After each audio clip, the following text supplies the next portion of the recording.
પૃથ્વી પર એવી અનેક જગ્યાઓ છે જે માનવ સમજણની બહાર છે. હિન્દ મહાસાગરના ઘેરા ભૂરા પાણીમાં નજર નાખીએ તો સપાટીની નીચે એક અદ્ભુત સંરચના છુપાયેલી જોવા મળે છે. સદીઓથી ઊંડાણમાં શાંત પડેલો આ પ્રાચીન પથ્થરનો પુલ આજે પણ વિશ્વ માટે એક વણઉકેલ્યો કોયડો છે. આ ઉપગ્રહની તસવીર જુઓ. આ દક્ષિણ ભારત અને શ્રીલંકાને જોડતો ભૌગોલિક પ્રદેશ છે. અહીં જળરાશિ વચ્ચે એક પાતળી રેખા સ્પષ્ટ જોઈ શકાય છે, જે બે ભૂભાગો વચ્ચે સાંકળનું કામ કરે છે. માઇક્રોઝૂમ કરતાં પંબન ટાપુથી શરૂ થઈ શ્રીલંકાના મન્નાર સુધી લંબાતી 30 માઇલ લાંબી ચૂનાના પથ્થરોની અખંડ શૃંખલા જોવા મળે છે. અહીં સૌથી મોટો પ્રશ્ન એ ઊભો થાય છે કે શું આ સમુદ્રના પ્રવાહો અને રેતીના સંચયથી બનેલી એક કુદરતી રચના છે, અથવા આ કોઈ એવી પ્રાચીન એન્જિનિયરિંગ પદ્ધતિનું પરિણામ છે જેનો તાગ મેળવવામાં આજનું વિજ્ઞાન પણ મથામણ કરી રહ્યું છે. આ સંરચનાની તપાસ આપણને એ સમજવા તરફ દોરી જાય છે કે પ્રાચીન કથાઓમાં વર્ણવેલી ઘટનાઓનો વાસ્તવિક પુરાવો અહીં સમુદ્રના તળિયે જ હોઈ શકે છે. આ યાત્રા શરૂ થાય છે ભારતના દક્ષિણ છેડે આવેલા રામેશ્વરમ ટાપુથી. આ તસવીર રામનાથ સ્વામી મંદિરના વિશાળ ગોપુરમની છે. સદીઓથી આ ઐતિહાસિક ભૂમિ આધ્યાત્મિકતાનું કેન્દ્ર રહી છે. હવે આધુનિક ઇન્ફ્રાસ્ટ્રક્ચર પર નજર કરીએ. આ તસવીરમાં દેખાતો પંબન બ્રિજ અને તેના પરથી પસાર થતો રેલવે ટ્રેક સમુદ્રની વિશાળતા વચ્ચે માનવ નિર્મિત અજાયબી છે. આધુનિક મશીનરી અને ટેકનોલોજી હોવા છતાં આજે પણ આ તોફાની સમુદ્ર પર કોઈ પણ નિર્માણ કાર્ય કરવું એ એન્જિનિયરો માટે અત્યંત કપરો પડકાર છે. પંબન ટાપુ પર આધુનિક સાધનોથી નિર્માણ કરવામાં આવતા પડકારો જોતા એ જ ક્ષેત્રમાં હજારો વર્ષો પહેલાં થયેલા તે પ્રાચીન બાંધકામની પદ્ધતિઓ અને તર્ક આજે પણ ગહન અભ્યાસનો વિષય છે. ઇતિહાસના પાનાઓ ફેરવીએ તો આપણે મહાકાવ્ય રામાયણના એ સમયમાં પહોંચી જઈએ છીએ. ભગવાન રામ સામે સીતા માતાને બચાવવા માટે લંકા પહોંચવું આવશ્યક હતું, પરંતુ તેમની સામે ઉછળતો, ક્યારેય પાર ન કરી શકાય તેવો વિશાળ સમુદ્ર એક અવરોધ બનીને ઊભો હતો. વાલ્મીકી રામાયણના વર્ણન મુજબ નલ અને નીલ નામના બે અસાધારણ આર્કિટેક્ટ્સના નેતૃત્વમાં વાનર સેનાએ આ કાર્ય હાથ ધર્યું. રાત્રિના અંધકારમાં સમુદ્રના ભયાનક મોજાઓ અને તોફાની પવનો વચ્ચે લાખો વાનરોએ જંગલોમાંથી વિશાળ શિલાઓ લાવીને સમુદ્રમાં નાખવાનું શરૂ કર્યું. આ મહાકાવ્યની ઘટનાનો સૌથી નોંધપાત્ર ભાગ પથ્થરોની પ્રકૃતિ વિશે છે. કથા કહે છે કે જે પથ્થરો પર રામ નામ લખવામાં આવતું તે ભારેખમ શિલાઓ પાણીમાં ડૂબવાના બદલે સપાટી પર તરવા લાગતી હતી.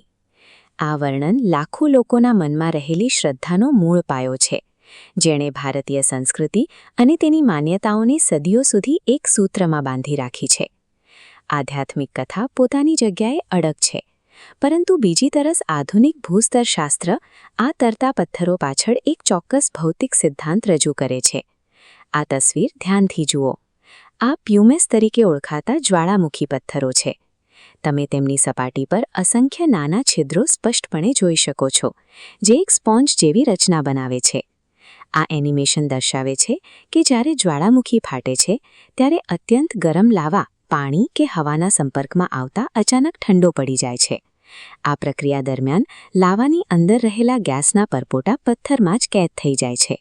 પરિણામે પથ્થરની ઘનતા પાણી કરતાં ઓછી થઈ જાય છે અને તે પાણી પર તરવા લાગે છે. વિજ્ઞાન પથ્થરો તરવા પાછળનું કારણ તો આપે છે, પરંતુ આટલી વિશાળ માત્રામાં આ પથ્થરો આ ચોક્કસ વિસ્તારમાં કેવી રીતે એકઠા થયા, જ્યાં આસપાસ કોઈ સક્રિય જ્વાળામુખીનો ઇતિહાસ જ નથી, તે પ્રશ્ન હજુ પણ ઊભો છે. આ રહસ્યને વધુ ઊંડાણથી સમજવા આપણે સેટેલાઇટ તસવીરો તરફ વળવું પડે. સમુદ્રની વચ્ચે દેખાતા રેતી અને પથ્થરના આ છીછરા પટ્ટાનો એરિયલ શોટ દર્શાવે છે કે આ સંરચનાનો આકાર અત્યંત રેખીય અને ચોક્કસ છે. સમુદ્રના તળિયેથી લેવામાં આવેલા નમૂનાઓનું કાર્બન ડેટિંગ વિશ્લેષણ એક મોટો વિરોધાભાસ દર્શાવે છે.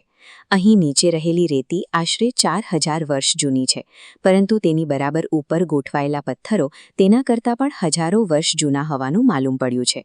જો પથ્થરો નીચે રહેલી રેતી કરતાં વધુ જૂના હોય તો તે સાબિત કરે છે કે આ બંને તત્વો કુદરતી રીતે એકસાથે ત્યાં નહોતા બન્યા. આ એનિમેશનમાં દર્શાવ્યા મુજબ પથ્થરોને બીજે ક્યાંકથી અહીં લાવીને આ રેતીના પટ્ટા પર વ્યવસ્થિત રીતે ગોઠવવામાં આવ્યા હોવાની થિયરીને આ ડેટા મજબૂત બનાવે છે. પથ્થરો અને રેતીના સમયગાળા વચ્ચેનો આ તફાવત એ પુરાવો આપે છે કે આ આખી સંરચના પદ્ધતિસરના આયોજન સાથે ઊભી કરવામાં આવી હતી. આ પ્રાચીન રચના પર તાજેતરમાં એક મોટો ખતરો ઊભો થયો હતો. સેતુ સમુદ્રમ શિપિંગ કેનાલ પ્રોજેક્ટનો નકશો આ એનિમેશનમાં જોઈ શકાય છે. આ પ્રોજેક્ટનો ઉદ્દેશ્ય જહાજોની અવરજવર માટે એક નવો રસ્તો બનાવવાનો હતો, જેના માટે રામસેતુના આ પથ્થરોને હટાવવાનો પ્રસ્તાવ હતો. આ નિર્ણય પાછળનો આર્થિક તર્ક આ એનિમેશનમાં સ્પષ્ટ થાય છે. અત્યારે જહાજોને શ્રીલંકાનો આખો ચક્રાવો લેવો પડે છે. જો રામસેતુ વચ્ચેથી રસ્તો બને તો આ નવો ટૂંકો માર્ગ જહાજોના સમય અને ઈંધણમાં મોટા પાયે બચત કરી શકે તેમ હતો. આ આર્થિક ફાયદાના તર્ક સામે દેશભરમાં વ્યાપક આંદોલનો થયા અને મામલો સુપ્રીમ કોર્ટ સુધી પહોંચ્યો. કરોડો લોકોની ધાર્મિક આસ્થા આધુનિક વિકાસની દરખાસ્તો સામે ટકરાઈ. આ વિવાદે દર્શાવ્યું કે રામસેતુ માત્ર પથ્થરોનું સમૂહ નથી, પરંતુ તે ભારતીય જનતાની શ્રદ્ધા અને અસ્તિત્વ સાથે જોડાયેલો એક રાષ્ટ્રીય પ્રશ્ન છે.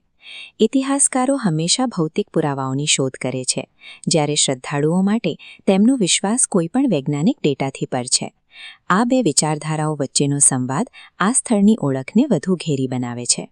ભવિષ્યમાં સંશોધનો ભલે ગમે તે તારણ આપે, પરંતુ સૂર્યાસ્તના સોનેરી પ્રકાશમાં શાંત સમુદ્ર પર અદૃશ્ય થતી આ શૃંખલા ભારતીય સંસ્કૃતિના અતૂટ શ્રદ્ધા અને સમર્પણનું શાશ્વત પ્રતીક બની રહી છે. રામસેતુ માત્ર બે જમીનના ટુકડાઓને નથી જોડતો, પરંતુ તે આપણા ગૌરવશાળી અતીતને આપણા વર્તમાન સાથે સાંકળતો એક મજબૂત પુલ છે.